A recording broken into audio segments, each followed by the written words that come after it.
2:47 p.m. My phone explodes. 43 texts. 90 seconds. All begging. Mara, please, your sister's wedding is falling apart. The coordinator just quit $847,000. Burning 400 guests arriving in 2 hours. Nobody running the show. You're good at organising. Please save Claire's day, and day they're begging me to rescue after 3 years. Silence 3 years since they told me. Quote, don't come home. Your sister doesn't want you there. End quote. Well, home was my wedding.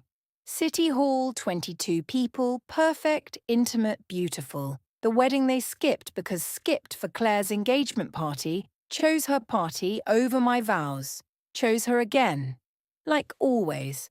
Like 26 years of choosing her needs, her wants, her life while I worked 3 jobs, paid my own tuition, became invisible, became nothing, became the daughter who didn't matter until right now, this exact second, when Claire's dream wedding collapses, when $847,000 circles the drain, when coordinator walked out screaming, when parents suddenly remember I exist but exist to fix, to save, to rescue. So rescue. Maybe I will. Maybe I won't. Maybe I send one photo instead, one single photo that detonates their entire world. Subscribe now because I'm walking down my aisle in Bali honeymoon paradise while theirs burns in Connecticut. 3 years ago, engaged to Marcus software architect, 320,000 salary, we planned our wedding. Small intimate budget, 11,000 paid ourselves, no help requested, none offered, because offered went to Claire, always. Claire, 80,000 college fund for art history degree, while I got scholarships, worked overnight shifts, graduated summer. Then master's full ride, now pulling 210,000 in tech, but income irrelevant, because relevance was always Claire. Her needs, her dreams, her spotlight. So spotlight when I announced engagement family dinner. Marcus beside me waiting for congratulations, for excitement got silence. Then Mom quote, "That's wonderful, honey. But Claire getting engaged soon too, we need to make sure hers is special. You understand," end quote. Understand meant wait, meant don't outshine, meant disappear. So disappeared, tried to anyway. Tried planning, tried sharing, dress appointments, venue tours, catering menus. Every call met with, "Oh, that's nice, Mara, but Claire found amazing florist. Claire picked stunning venue." Claire decided Vera Wang every single conversation, redirected back to her until 6 months before my date. Mom called, quote, Mara about your wedding weekend. Claire scheduled her engagement party, same dates, family gathering, everyone coming. You understand, right?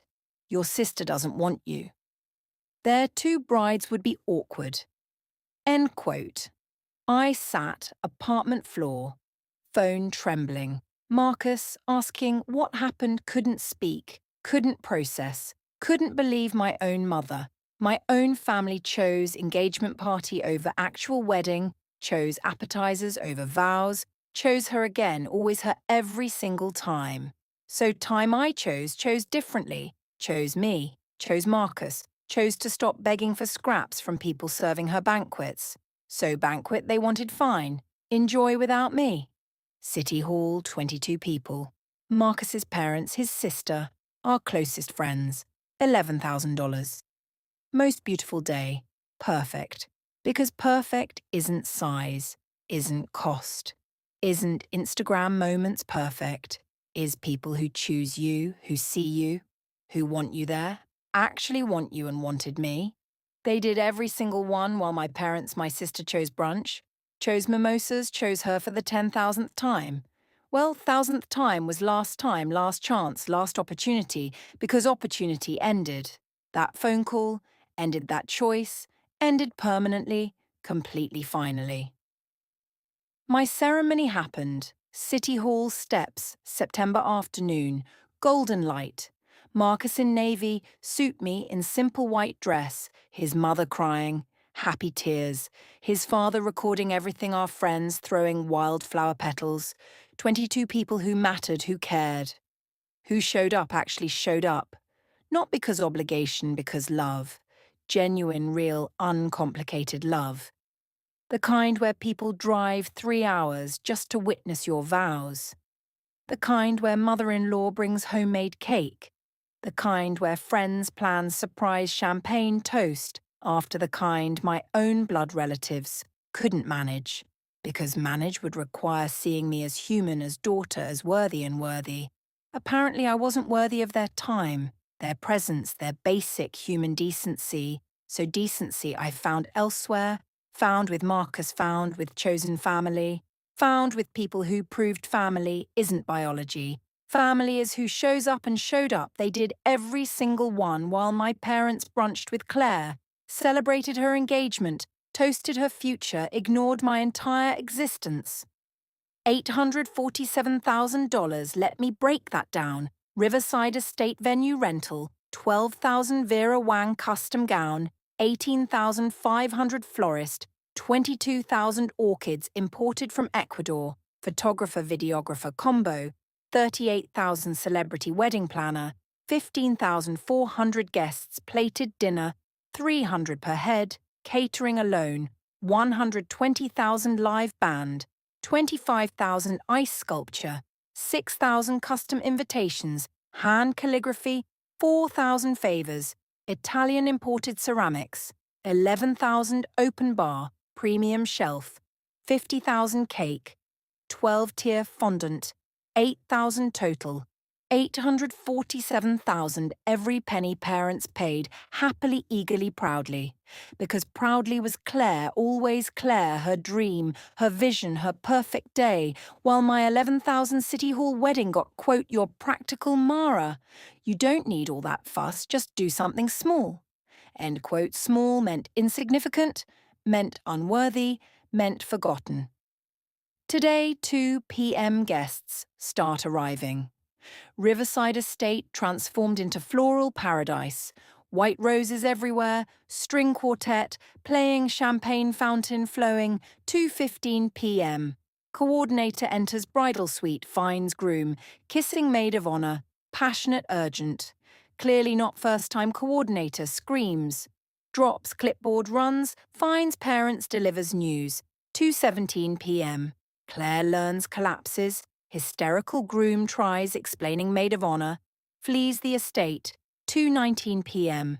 Parents attempt damage control. Coordinator refuses to continue, quits. On-spot walks out, 2:23 p.m. Panic sets. Complete chaos. No professional running show. No timeline. No coordination. No backup plan. 2:29 p.m. Mom remembers suddenly, conveniently, desperately remembers invisible daughter Mara, who planned her own wedding spreadsheets, timelines, coordinated everything. Maybe Mara can fix this. Maybe Mara will save us too. 31 p.m. First text. Mara, we need you too. 34 p.m. 10th text. Please respond. 2:47 p.m. 43rd text. Mara, please, your sister needs you. Begging, pleading. Desperate, the same people who 3 years ago said don't come home. Watching texts pile up, watching desperation grow. Watching them beg, identical to watching strangers beg, because strangers is what they became, what they chose to become, when chose Claire's brunch over my vows. Mara, please, coordinator, quit. Nobody knows timeline, Mara. You're organized. You can fix this. Mara, your sister is devastated. Mara, family helps. Family. Mara, we need you. Now, Mara, please respond.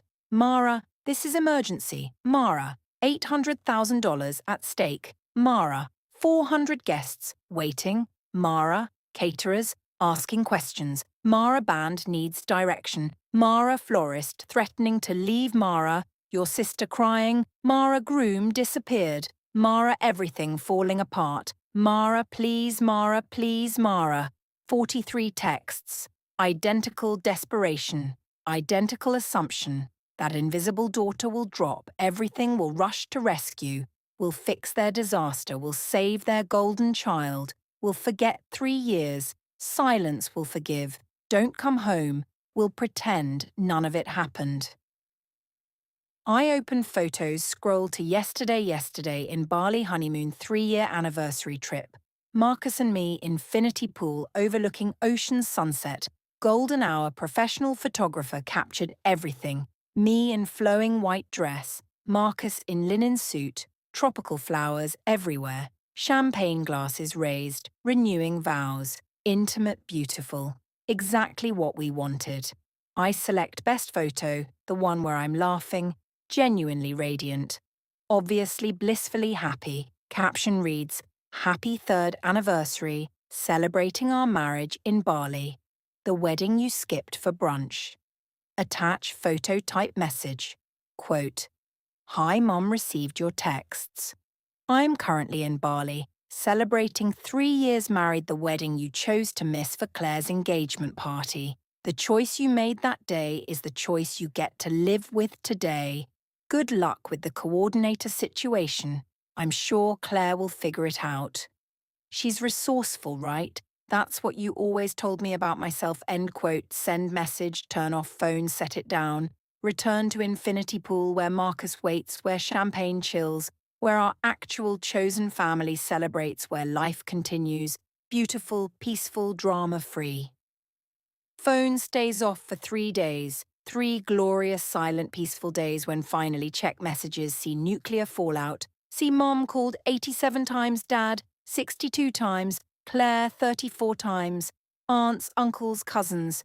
Everyone suddenly remembers I exist. See voicemails angry, then pleading, then devastated. See texts. How could you do this to your sister? See group chat. Family tearing itself apart. Some defending me, some attacking, some finally asking questions, asking why Mara wasn't at wedding, asking what they missed, asking if maybe they chose wrong. See Claire's wedding cancelled, see $847,000 lost, see groom exposed, see maid of honour fired, see family shattered, see consequences. Finally landing on people who earned them and earned them. They did every single choice, every single dismissal, every single time. They said, "Claire needs this, you'll understand. Mara, well, understand." I finally do understand family. Who chooses one daughter over another isn't family. Understand people who skip your wedding, don't deserve presents at theirs. Understand invisible daughter, became visible, became powerful, became free. Subscribe, now share everywhere. Comment below if you've ever been the backup who became the escape, because escape is freedom, is peace, is chosen. Family is Bali sunsets, while their world burns and burns deservedly. Finally, permanently watch next video for another backup daughter who became something they couldn't ignore.